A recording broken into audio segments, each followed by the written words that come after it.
Hey everybody, welcome to the Core Differentiators training. Now, why do differentiators matter? Well, by defining your core differentiators, you are going to be able to, ultimately it's going to help you succeed in your market. But it's going to do so by providing you a foundation for your competitive advantage or your clear value propositions. It's going to give you strategic focus, and it's going to give you the foundation to build upon a strong brand identity. And all of that adds up to higher customer satisfaction and higher customer retention.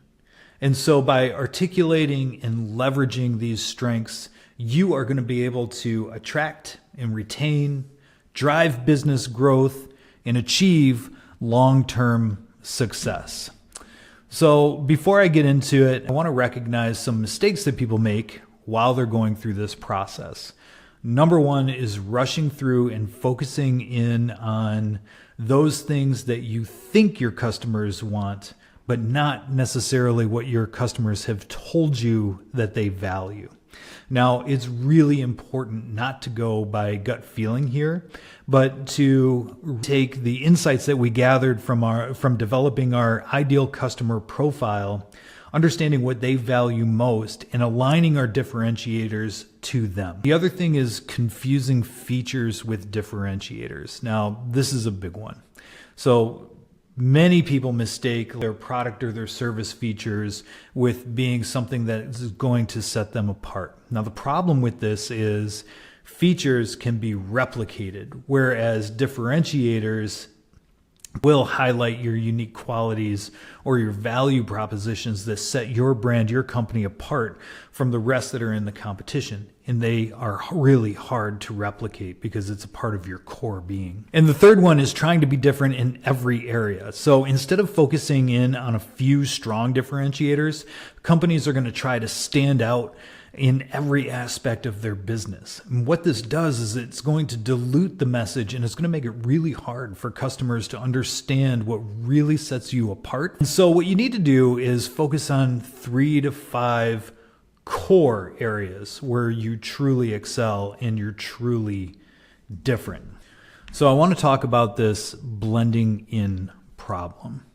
Now imagine, the screen is sort of the industry bubble that you play in, and you have all of these competitors. And of course, some are big and some are smaller, but to your customer's eye, everything is looking the same. Everybody is blending in with each other. Now the goal here is really to stand out, and there's a lot of power in standing out. So I want to tell you the story of one of our clients, Crow's Nest Cooperage. They were struggling to stand out against their competition. And as we were going through the differentiation process and really the whole branding process, it was important for us to understand why, so that we could develop a brand story that stood out or got people to notice him. And there was a few key things that came out of our discovery with him that helped, and I can quickly tell you that story, but there's a couple of things you need to know. First, the competition was really 4 companies that were large factories producing about 90% of the barrels out there.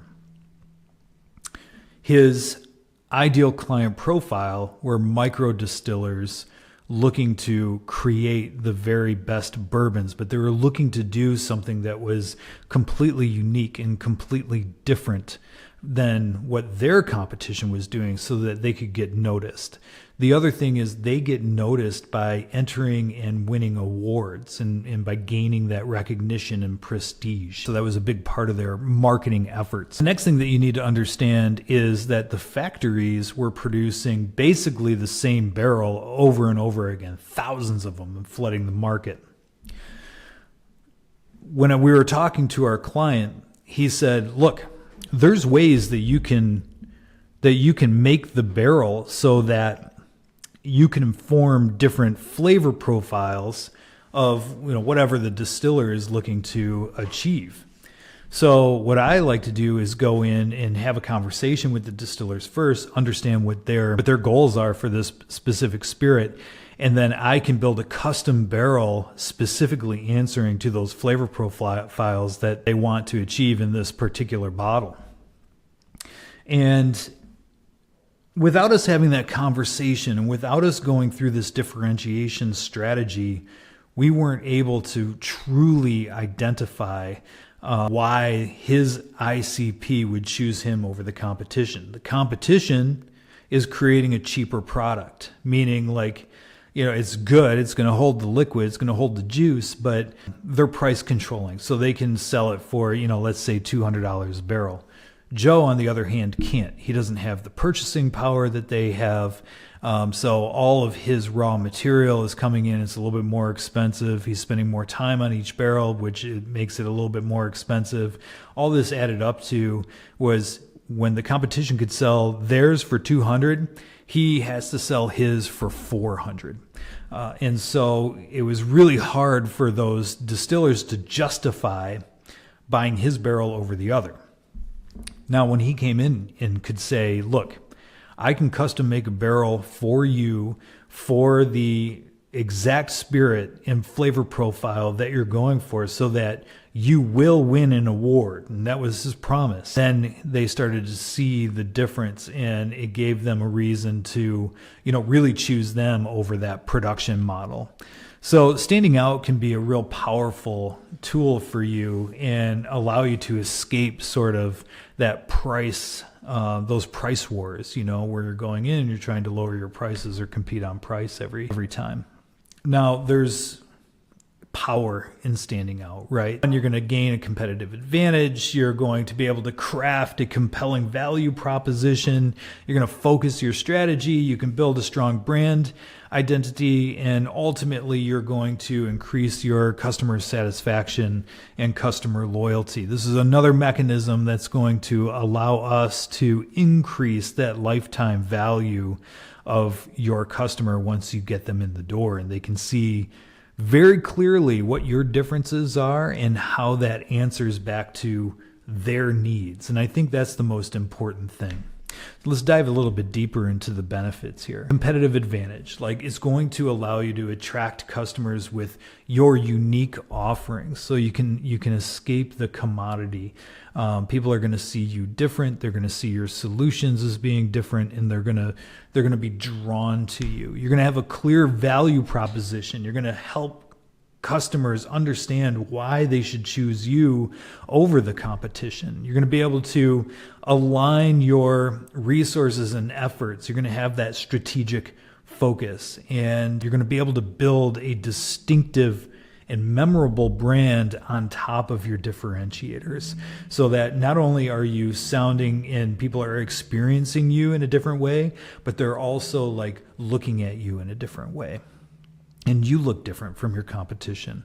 And ultimately, you're going to get that customer satisfaction is going to keep those customers coming back from you, is going to drive that customer loyalty so you can increase that lifetime value. Now, this training takes place in 3 chapters. 1, we're going to identify your potential differentiators. We're going to create a large list. Then we're going to evaluate and select the core differentiators. So these are the things that are really only true to you and to your company. And then the third thing that we're going to do is we're going to describe your core differentiators. We're going to create links between what your customers are asking for, what they want, and what these differences are. So that, very clearly in your marketing, you're going to be able to conjure up those links, and you're going to get your customer to view you as the only option for your product or your service. And then the next thing I want you to do is imagine how your business might change, or what the next evolution of your business would be if you have strong, articulated differentiators. And then, think about that and write down potential impacts that these differentiators can have on your marketing, on your sales, and ultimately your customer relationships. Okay, so we're doing all those things. If you're ready to move on to chapter 1, click that video and I will see you there.